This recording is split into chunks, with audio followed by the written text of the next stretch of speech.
না, যে রেট বাড়াইছে রেট আমরা এই রেট খাই না তাদের। তারপর হচ্ছে আমার স্যালারি পয়সা বাড়াইছে কিন্তু স্যালারি আমরা এই খাই না।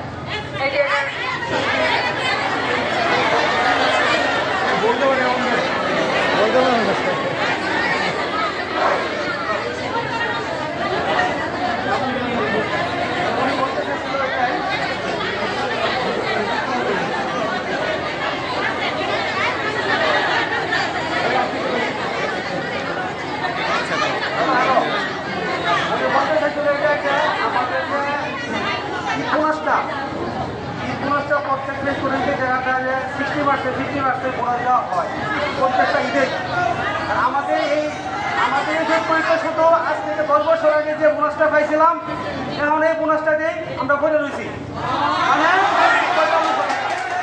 মানে এটা বাড়াতেই হবে।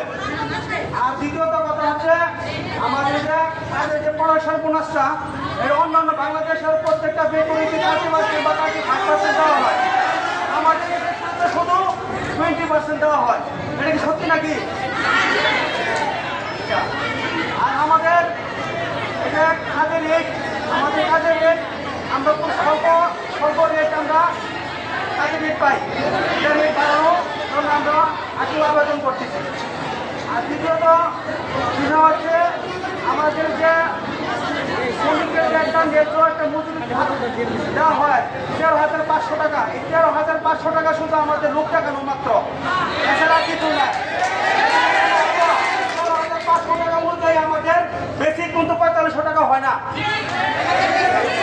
13,500 টাকা যদি মানে বোনাস দেওয়া হয় তাহলে 6,500 টাকা নিম্নতম বোনাস পাই, বা 7,500 টাকা বোনাস আমাদের পড়ে।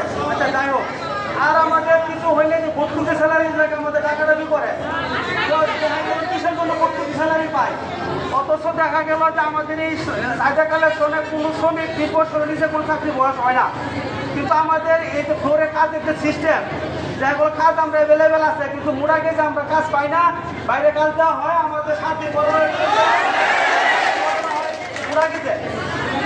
এই জন্য আমাদের কাজ করতে গেলে সমস্যা, কেউ হয় 8,000, কেউ হয় 9,000, কেউ হয় 20,000। কিন্তু ওই সমস্যার সমাধান করানোর জন্য আমরা ডিএমপি স্যারের কাছে গেছিলাম প্রায় কয়েকবারে, কিন্তু আমাদের কথা না শুনলে উনি আমাদের হুমকি দেয়।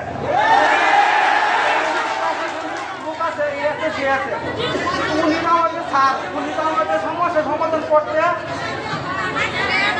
আমাদের করতে বাধ্য, কিন্তু আমাদের সমস্যার সমাধান না করে আসে আমাদের হুমকি দেয়। যাই হোক